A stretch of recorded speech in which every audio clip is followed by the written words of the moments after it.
All right, guys. I'm sure you've heard the saying before that you should not ignore history lest it repeat itself. I've spent most of my life not giving a crap about history, and that's changed at least within the last few years. But it's important to understand trends in human society because while we have new technology and all that, human nature generally doesn't change that much unless something massive happens. So we can learn about about societal issues by revisiting what people have done about these same issues in the past, so long as these issues aren't brand new, like issues involving technology and shit. And in this particular one, I'm talking about wealth inequality.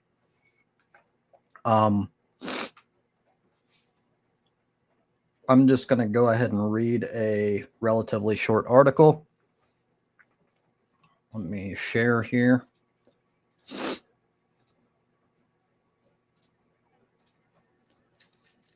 All right. This was published in January 24th, 2017, although it's not incredibly relevant because this is literally studying the past 10,000 years. It's this is a history lesson pretty much. So it's titled Stanford Historian Uncovers a Grim Correlation Between Violence and Inequality Over the Millennia. Professor Walter Scheidel, and that may be pronounced incorrectly, examines the history of peace and economic inequality over the past 10,000 years. This is from Stanford. What price do we pay for civilization? For Walter Scheidel, a professor of history and classics at Stanford, civilization has come at the cost of glaring economic inequality since the Stone Age. The sole exception in his account is widespread violence, wars, pandemics, civil unrest. Only violent shocks like these have substantially reduced inequality over the millennia. It is almost universally true that violence has been necessary to ensure the redistribution of wealth at any point in time, said Scheidel, summarizing the thesis of The Great Leveler, Violence and the History of Inequality from the Stone Age to the 21st Century, his newly published book. Surveying long stretches of human history, Scheidel said that the big equalizing moments in history may not have always had the same cause, but they shared one common root: massive and violent disruptions of the established order. This idea is connected to Thomas Piketty's Capital in the 21st Century, a New York Times bestseller Scheidel admires. Piketty found that inequality does not go down by itself because we have economic development, Scheidel said. His book covers only 200 years and argues that only violent intervention can make that happen.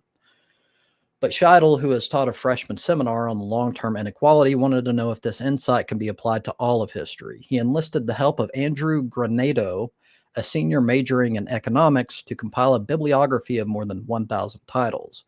The result is a sweeping narrative about the link between inequality and peace that harkens back to the beginning of human civilization. Formulating such a narrative is no simple task. The Great Leveler primarily relies on the published works of other historians, a challenge in Scheidel's view of trying to synthesize highly fragmented and specialized scholarship and create a single narrative. As an expert on ancient Rome, however, Scheidel is well aware that pre-modern sources are limited and some are invalid. His familiarity with scant ancient sources prepared him to grapple with an abundance of more reliable modern records. Looking at the distant past would have been more difficult for a modernist economist or historian, said Scheidel, for whom it is generally easier to deal with modern evidence because it's more familiar and thoroughly studied. A grim view.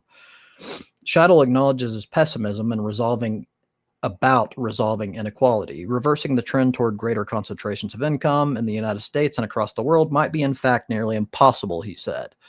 Among the wide variety of catastrophes that level society, Scheidel identifies what he calls four horsemen: mass mobilization or state warfare, transformative revolution, state collapse, and plague.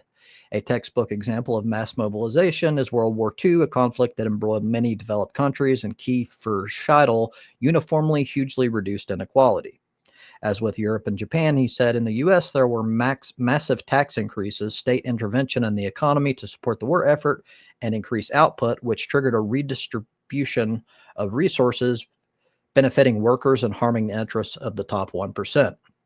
Another horseman was the outbreak of the bubonic plague in 14th century Eurasia. While war wreaks havoc on everything, a pandemic of this magnitude kills a third of the population but does not damage the physical infrastructure, Scheidel said. As a result, labor becomes scarce, wages grow, and the gap between the rich and the poor narrows. But inequality ratcheted up at the moment the plague subsided and the population began to increase. Soon, large swaths of society would see their benefits erased, a loss that in Scheidel's account would be briefly reversed after the two world wars in the 20th century. State collapse has also been crucial in the history of inequality. The rich are beneficiaries of the state, Scheidel said, adding that if states fall apart, everybody is worse off. But the rich have more to lose.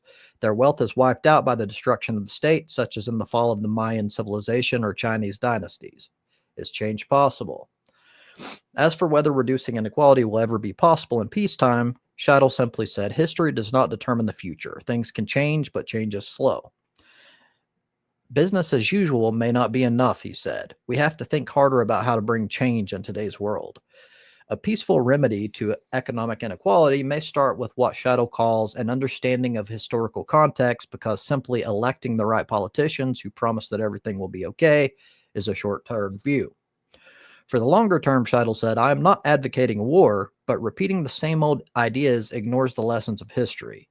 Something truly innovative and original may have to happen in order to create lasting change.